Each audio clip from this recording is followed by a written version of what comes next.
भारत की खोज किसने और कैसे की? दोस्तों, भारत का इतिहास न जाने कितने रहस्यों से भरा है। भारत एक प्राचीन देश है जो अपने बीते सालों में हमेशा से हर मामले में परिपूर्ण रहा है। न केवल धन वैभव से बल्कि प्राकृतिक से भी हमेशा परिपूर्ण रहा है और इसीलिए भारत पर लोगों की बुरी नजर भी रहती है। उस समय यूरोप के लोग पूरी दुनिया में व्यापार करना चाहते थे।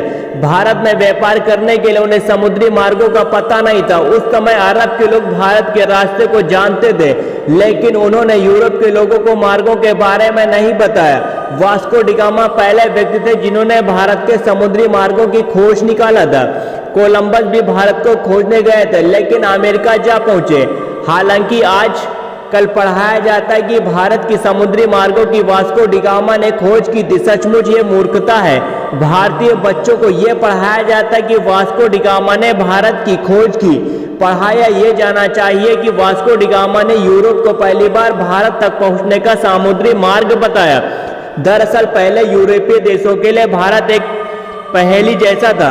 यूरोप अरब के देशों से मसाले, मिर्च आदि खरीदते थे, लेकिन अरब देश के कारोबारी उन्हें ये नहीं बताते थे कि यह मसाले वह पैदा किस जगह करते हैं। यूरोपीय इस बात को समझ चुके थे कि अरब कारोबारी उनसे जरूर कुछ छुपा रहे हैं। ये कारोबारी अरब के उस पार पूर्वी देशों से ज्यादा परिचित नहीं थे। जहां तक सवाल भारत का है, तो इसके एक और हिमालय की ऐसी श्रृंखलाएं हैं जिसे पार करना उस दौर में असंभव था। भारत के दूसरी ओर तीन ओर से भारत को समुद्र ने घेर रखा था। ऐसे में यूरोप वासियों के लिए भारत पहुंचने के लिए तीन रास्ते थे। पहला, रसिया पार करके चीन होते हुए बर्मा में पहुंचकर भारत में आना, जो कि अनुमान से ज्यादा लंबा जोखिम भरा था।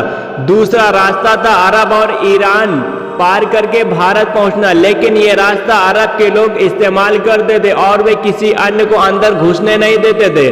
तीसरा रास्ता समुद्र का था, जिसमें चुनौती देने वाला सिर्फ समुद्र ही था।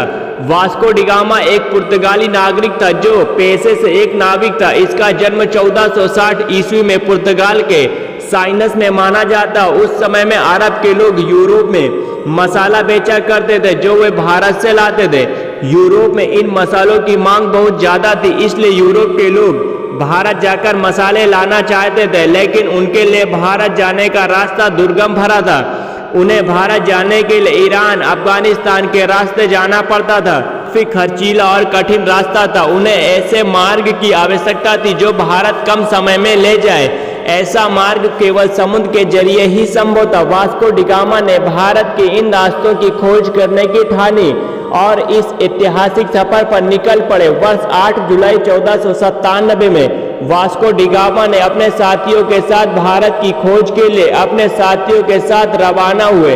उसके जहाजी बेड़े में 4170 के करीब आदमियों का दल था। सबसे बड़े जहाज पर वह खुद था। सबसे पहले वह अफ्रीका के अंतिम छोर पर पहुंचा। उसके बाद अफ्रीका के ही राज्य मसूबा आया, जहां के राजा ने उसकी मदद की और उसे एक नाविक दिया जो भारत का रास्ता जानता था। वास्को डिगामा भारत कब आया? वास्को डिगामा अफ्रीका महाद्वीप का चक्कर लगाकर भारत के कालीकट बंदर का केरल पर पहुंचा था। 20 मई 1498 की तारीख थी।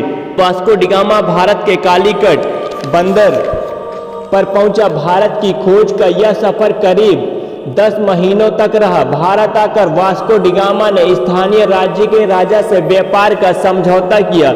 उसने कई प्रकार के मसाले खरीदे। भारत से पुर्तगाल आने के दौरान समुद्री तूफान से उसके जहाजी बेड़े को नुकसान पहुंचा और उसके दल के कई लोग मारे गए।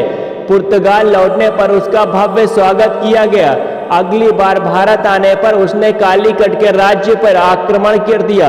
कत्ले आम लूटपाट की वास्को डिगामा ने यूरोप के लुटेरों, शासकों और व्यापारियों के लिए एक रास्ता बना दिया। इसके बाद भारत पर कब्जा जमाने के लिए यूरोप के कई व्यापारी और राज्यों ने कोशिश की और समय समय पर वे आए। उन्होंने भारत के केरल राज्य के लोगों के धर्म बदलने में महत्वपूर्ण भूमिका निभाई। पुर्तगालियों की वजह से ब्रिटिश लोग भी यहाँ आने लगे। अंततः 1615 ईस्वी में यह क्षेत्र ब्रिटिश अधिकार में आया। 1698 ईस्वी में यहाँ फ्रांसीसी बस्तियां बसी। फ्रांस और ब्रिटेन के बीच के युद्ध के काल में इस क्षेत्र की सत्ता बदलती रही। 1503 में वास्को पुर्तगाल लौट गए और 20 साल वहां रहने के बाद वह भारत वापस चले गए। 24 मई 1524 को वास्को डिगामा की मृत्यु हो गई। लिस्बन में वास्को के नाम का एक स्मारक है। इसी जगह उन्होंने भारत की यात्रा शुरू की थी। दरअसल 1492 में नाविक राजकुमार हेनरी की नीति का अनुसरण करते हुए किंग जॉन ने एक पुर्तगाली बेड़े को भारत भेजने की योजना बनाई ताकि एशिया के लिए समुद्री मार्ग खुल सके। उनकी योजना मुसलमानों को पछाड़ने की थी, जिनका उस समय भारत और अन्य पूर्वी देशों के साथ व्यापार का एकाधिकार था। एंटा बोडीगामा को इस अभियान ने नेतृत्व के लिए चुना गया, लेकिन उनकी मृत्यु के बाद वास्को डिगामा ने उनका स्थान लिया। ये कहना है कि भारत की खोज कब हुई, महज एक बेतुका सवाल है। अगर आपको वीडियो पसंद आया तो चैनल को सब्सक्राइब कर दीजिएगा।